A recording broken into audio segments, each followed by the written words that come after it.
The chair recognizes the honorable member for East Grand Bahama.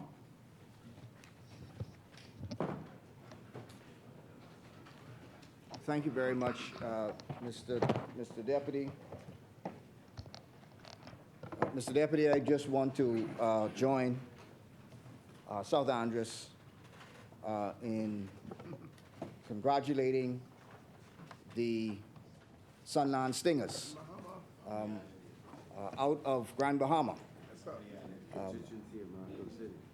Yes, they are in the constituency of Marco City, but they have a lot of East Grand Bahama players. So the school may be in Marco, but I claim the players. But there is a lot, Mr. Deputy, to get through, and I want to very quickly get into the meat of my presentation. I was thinking about the midterm budget and something that Winston Churchill said came to mind. Mr. Churchill said, "I no longer listen to what people say. I watch what they do." He says, behavior never lies. And you know, the more attacks and the more accusations that come, the more they seek to distract from what they are not doing. Yes. The midterm budget is an abysmal failure that has us moving in the absolute wrong direction. Unfortunately, we are in a worse position, even though the economy is doing better. Here is the plain and simple facts. By their reports, through the midpoint of the fiscal year, while the total revenue has increased by $121 million when compared to the previous year, the total spending has gone up by $128 million. So, just to put it simply, yes, we are collecting more money, but we are spending far more money. So even while things are improving, the government through the mid-year has, and I will stand by what the Prime Minister said in his, and I understand that the Prime Minister has said that this, what is said in his statement is wrong, and quite frankly, that's even more concerning that a statement of this magnitude could make its way to a budget communication through all of the checks and balances of a budget communication, be presented to Parliament, presented to the world, and then the following week comes later and a complete change in the, and it's not a small change, because to say that you had a larger deficit than you had last year is a big change to now say that you have a smaller deficit than you had last year. We stand and say that whatever your position is, whether it was right last week or it was right this week, and then we also have to ask the question, could anything else be wrong in that communication? What else is wrong? Because the reality is, if something like that could make it into communication and you come back just a week later, then what else possibly could be wrong in the communication? Well, the date could be wrong. Mr. Deputy, it is beyond reason that this government to attempt to bring massive new legislation to Parliament as part of a midterm budget debate. But you know, it's just like them to hide some of their misdeeds in the budget process. Okay. The elimination of the Fiscal Responsibility Act and the attempt to consolidate it with a revised Fiscal Financial Management Act are significant policy changes that must be subject to proper public consultation and ample time for parliamentarians and stakeholders to provide an input. Yes. These bills took years to develop and years of consultation with domestic and international stakeholders giving significant input. But we are coming back here with no consultation in a few days, and we believe that we are going to pass good legislation. These critical pieces of fiscal reform sought to put in place a more responsible and accountable government with legislative framework that was modern and fit for the Bahamas. The intent was that a government could only temporarily deviate from fiscal restraint due to significant economic shocks, like natural disasters and other situations, like the recent global pandemic. It requires significant political discipline. It forced the government to make tough decisions and tough choices among competing priorities. I submit we don't just change the law because it is hard to comply with. It's supposed to be hard. That's why they call it fiscal discipline. Discipline is supposed to be hard. You don't just change it because it is the easy thing to do. You make yourself better so that you can meet the high standard. You don't bring the standard down to meet you. Although the PLP is busy trying to rewrite history, it is the inescapable truth that after coming to office and the passing of the Fiscal Responsibility Act, the FNM, prior to Dorian and COVID, was able to move the deficit from 661 million, and then from the last PLP's administration, 661 million, to just 220 million in just 2 short years. Here are some other facts that they don't want to tell you about. That this government inherited a rapidly growing economy. Fiscal cliff? What fiscal cliff? In 2021, according to the government's own Fiscal Strategy Report 2022, the economy grew by 13.7%. Roaring back. 13.7%. Pent-up demand. Roaring back. In 2021. Okay, come on. Which was more than 3 times the growth rate that was projected. Another fact, Mr. Deputy. Your revenue grew, yes, your revenue grew, but your revenue benefited from the end of the F&M tax breaks and tax cuts from the special economic zones and small businesses. Your revenue also grew because of the high global inflation. And if you look at the central bank's recent report, inflation grew by 13.5%, an increase. The chair recognizes the honorable member for Exuma and Ragged Island. Some water there, please. Member for East Grand Bahama might wish to take another look at the mid-year budget performance numbers, and I believe he quoted a growth rate of 13% for 2020, 2021. 2020, 2021. For 2021, he said there was a growth of 13%. It's actually a negative 13%. Thank you, honorable member.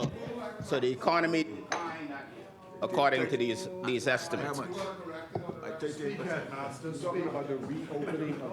I'm speaking about the reopening of the economy. The reopening of the economy. But I speak, Mr. Deputy. The chair recognizes the honorable member for Exuma and Ragged Island. pointing out to, thank you, Mr. Deputy. I'm pointing out to the member from East Grand Bahama that he just put erroneous information on the record of the House. He indicated that there was a growth rate of 13%. The facts are that it was negative 13%. I ask him to correct the record of this House, Mr. Deputy. Thank you, Honorable Member. Deputy, I'm prepared to withdraw it at the moment. Yes. Until I'm able to check my records and bring it back. Thank you, Honorable Member. Mr. Deputy, Mr. Deputy, the point still remains that they inherited a growing economy. They also benefited, Mr. Deputy, from the taxes, from the tax increases. They also benefited from the tax increases, from the bread basket items, the tax that was placed on bread basket items, and the tax that was placed on medicine. They also benefited from the increase in, as I said, increase in inflation, because once inflation increases, all of your customs duty, all of your VAT are going to increase at the same time as well. But the PLP also does not want to tell you, they also does not want to tell you that they benefited from the Bahamas having the strongest level of foreign direct investment receipts. Yes. We were #1 in small island development states during what was the worst global economic downturn. The United Nations Commission on Trade and Development, you can check that one too. The United Nations Commission on Trade and Development, if it's incorrect, you can stand up and correct me, which said, the World Investment Report 2021, the Bahamas experienced a 47% increase in FDI receipts, from 611 million in 2019 to 897 million in 2020. The FNM also had record-breaking small businesses launched as well. In addition, 260 million in concessions to persons in Abaco and Grand Bahama who were still rebuilding their homes, 25.9 million in COVID public health and safety measures, 118 million in unemployment assistance that went directly into the hands of people, 32.8 million in social assistance, 44.4 million in employment support that went through tax deferral and credit initiatives, saving some approximately 15,000 private sector jobs, 53.3 million in community support through grants and loans administered by the SPDC. And I challenge them to tell us how much they have spent in small business support. In fact, in this budget, you have reduced the amount of small business support. In Grand Bahama, spending close to $50 million in rebuilding the hospital, schools, post office, police station, administration buildings, the Supreme Court, the Fishing Hole Road Bridge, and repairing close to 2,000 homes. But Mr. Deputy, these acts took us, as I said, and I'm going to go back to these pieces of legislation. It took us years, in some cases, to develop. In the case of the PFM, we had extensive internal consultation with the Treasury and with all permanent secretaries and obtained significant feedback.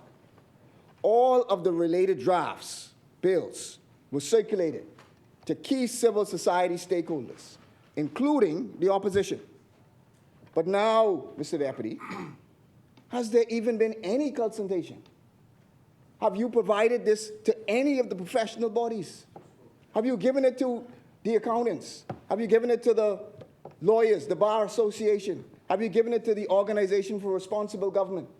Have you even given it to your own Fiscal Responsibility Council for them to look at? Did the ministers even see it?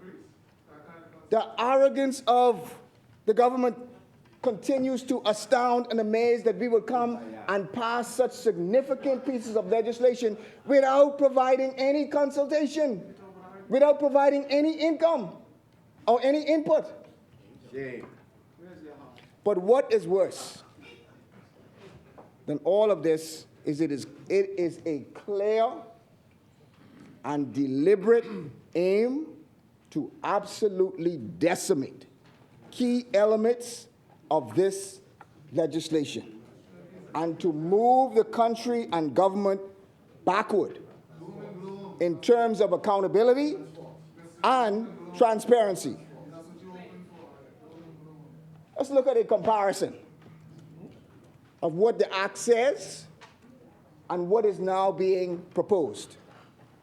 First of all, you are removing, by Section 11, you are completely removing Section 11 of the existing PFM. Section 11 gives the treasurer, or the name has changed to Accountant General, it gives them the power to conduct examinations.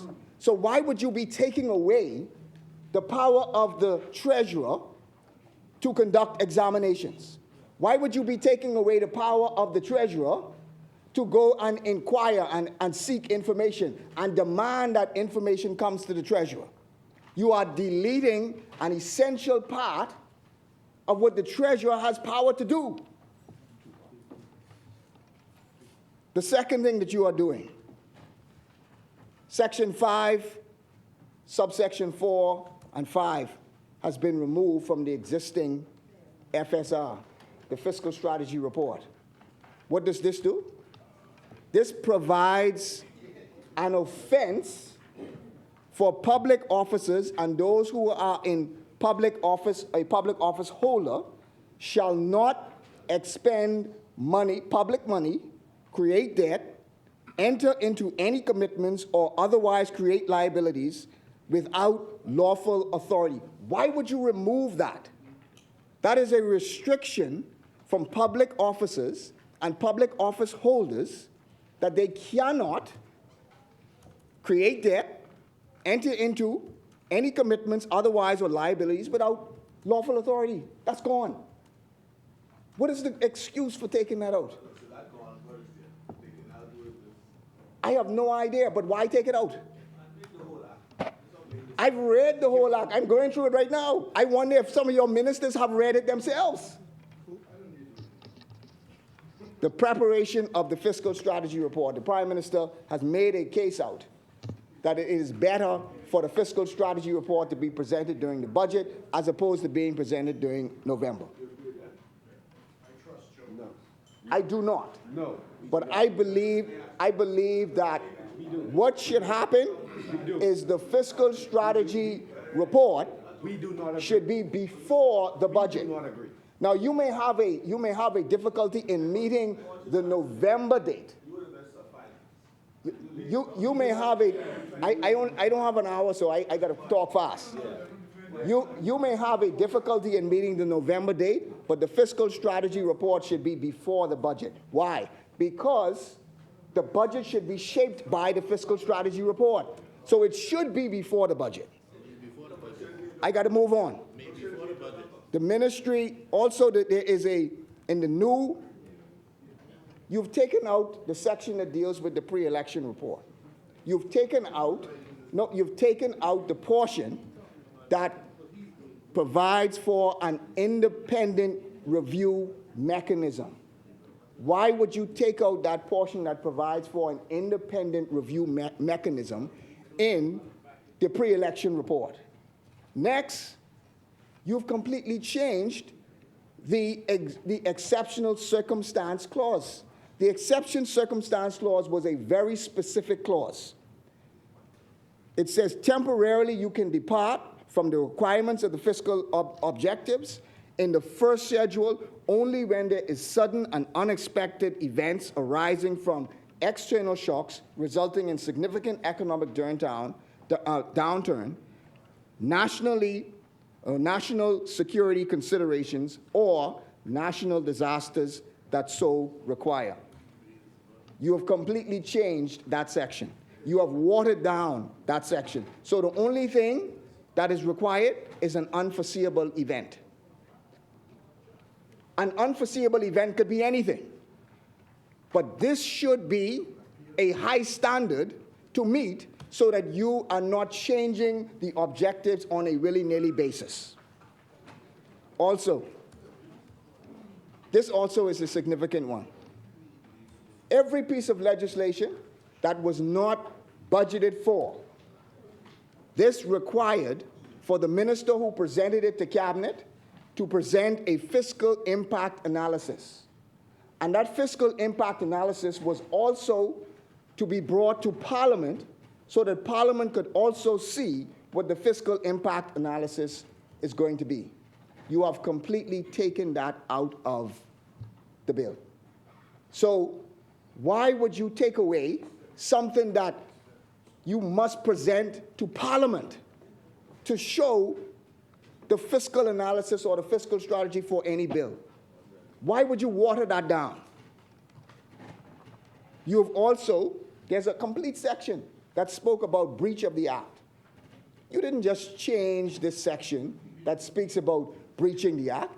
You took the whole section off and took the whole section out. And that section spoke to, if you breach the act, here are the consequences. Well, we don't want to change that. We just can take the whole thing out. So that if you breach it, oh, forget whatever happens to you. We take that whole thing out. We don't want to bother with breaching the act. So you take that off. The Fiscal Responsibility Council.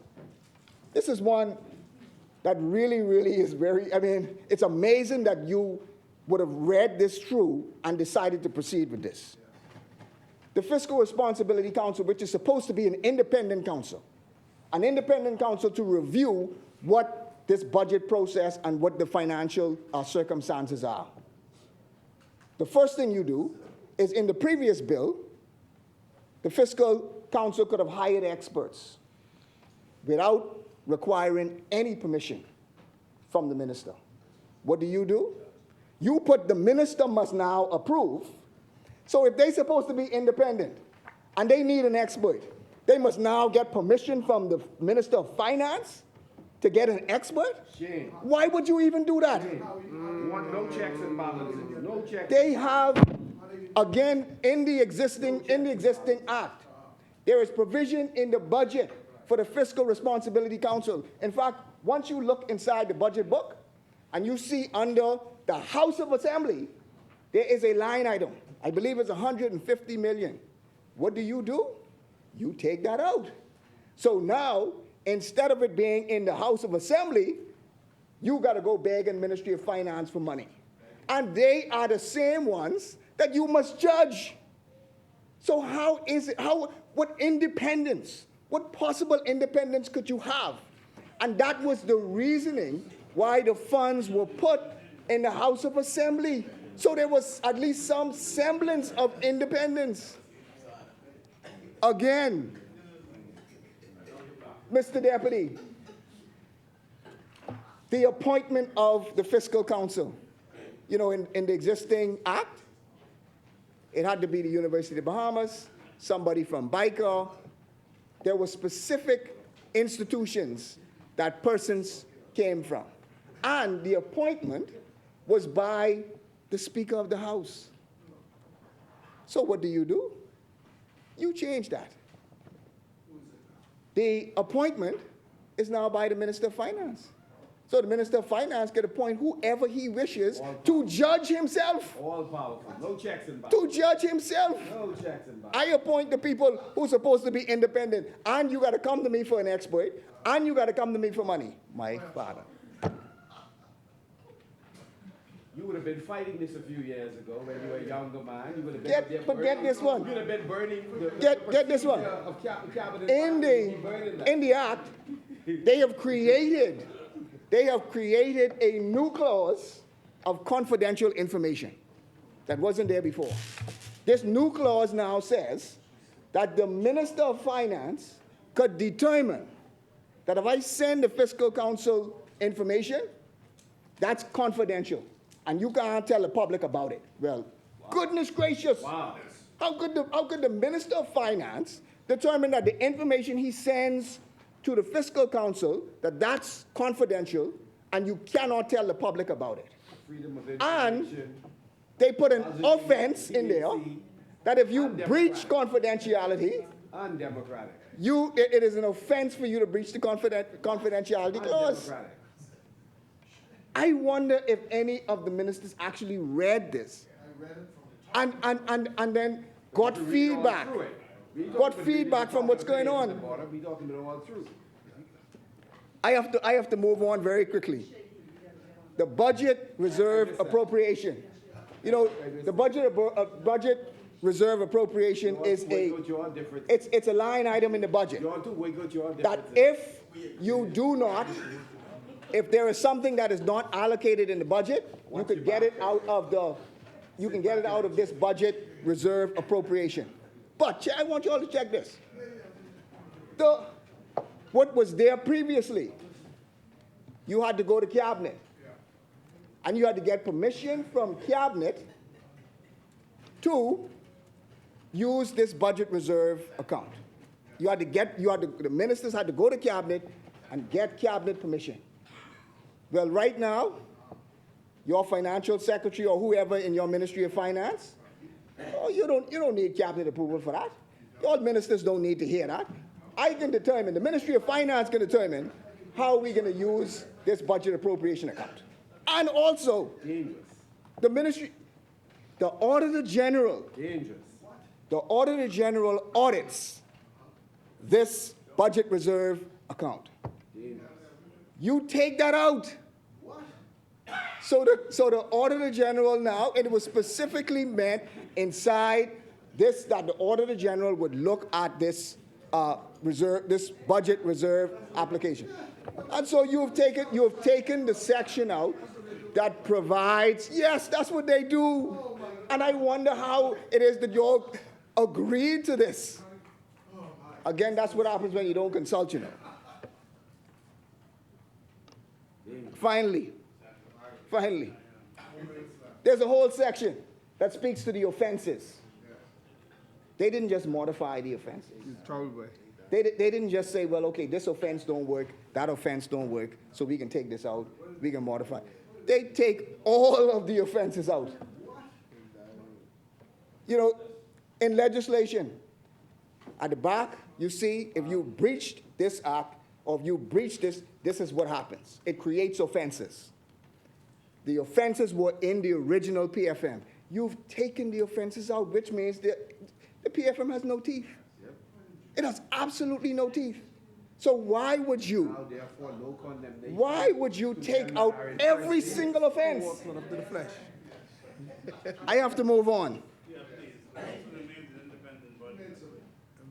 Mr. Deputy, the Prime Minister did not mention the Central Bank Amendment Act. Didn't explain it, didn't speak to it, didn't say what it was about, what it was necessary for, and so on. So the only thing, here is what this is about.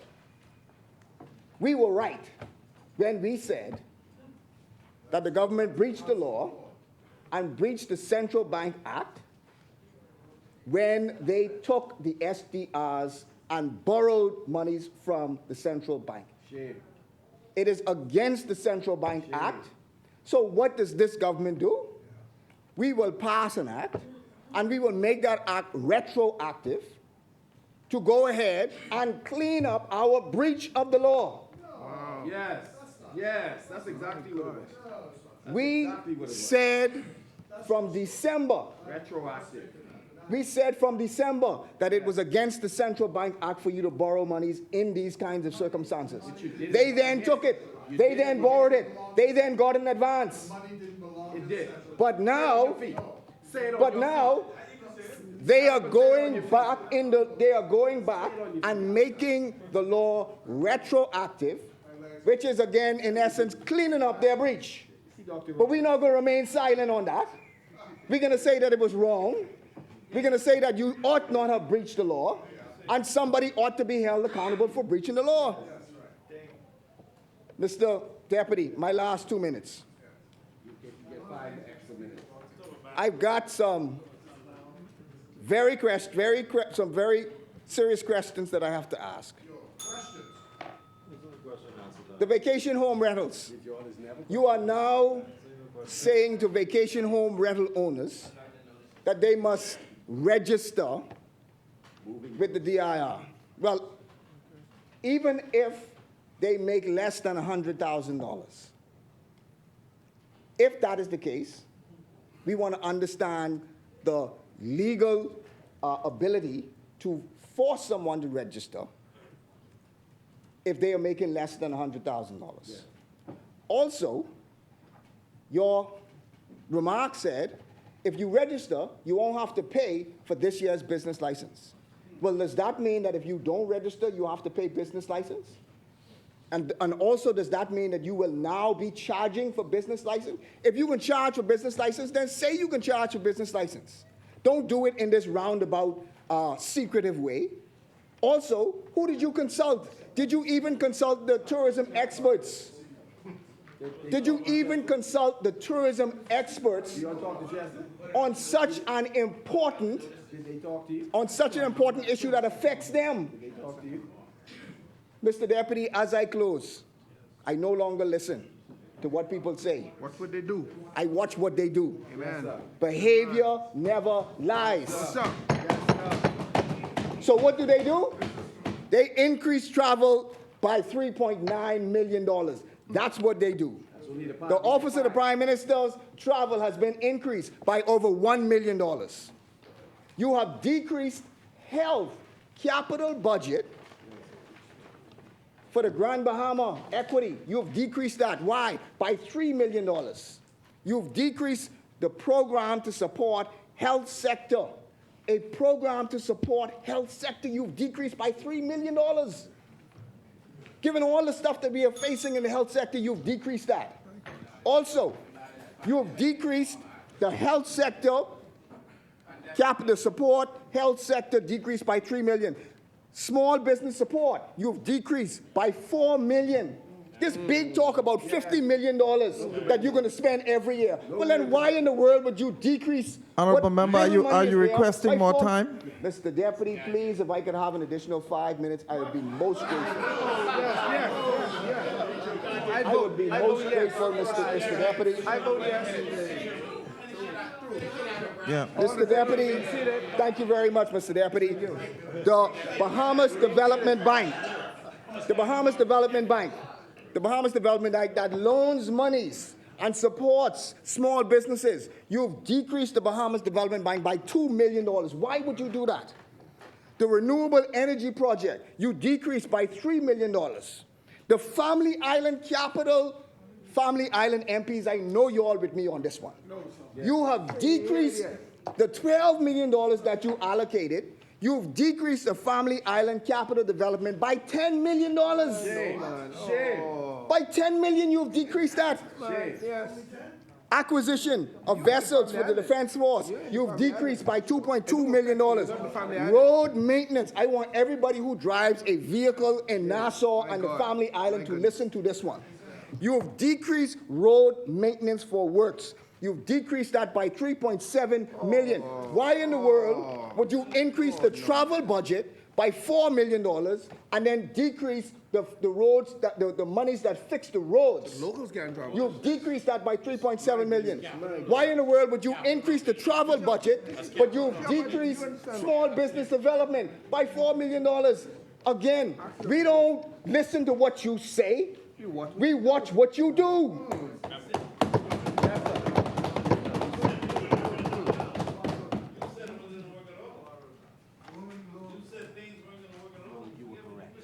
Mr. Deputy, I also want to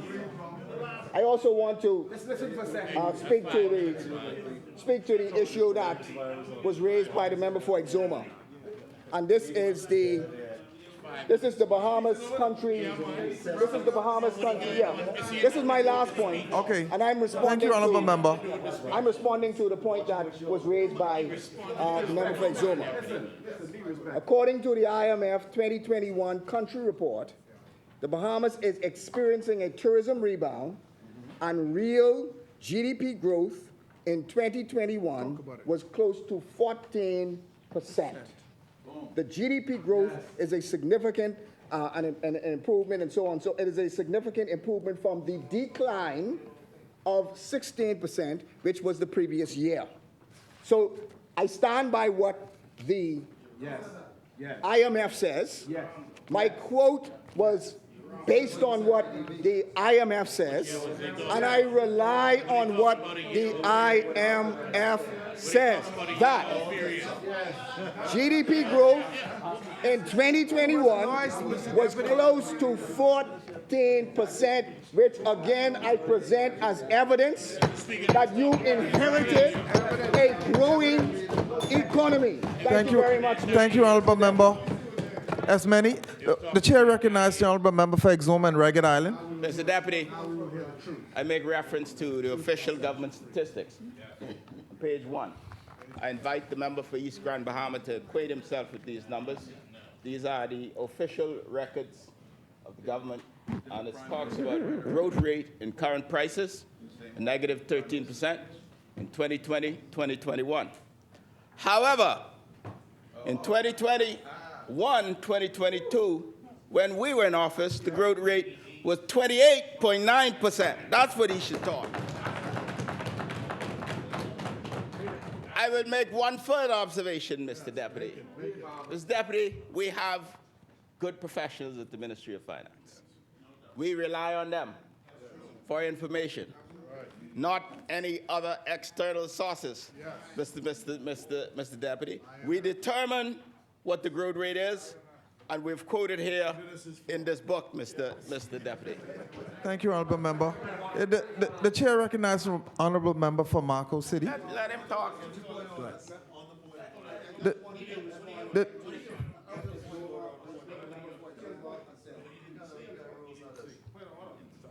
I want to make sure that the impression is not left that we on this side, I myself in particular, respect highly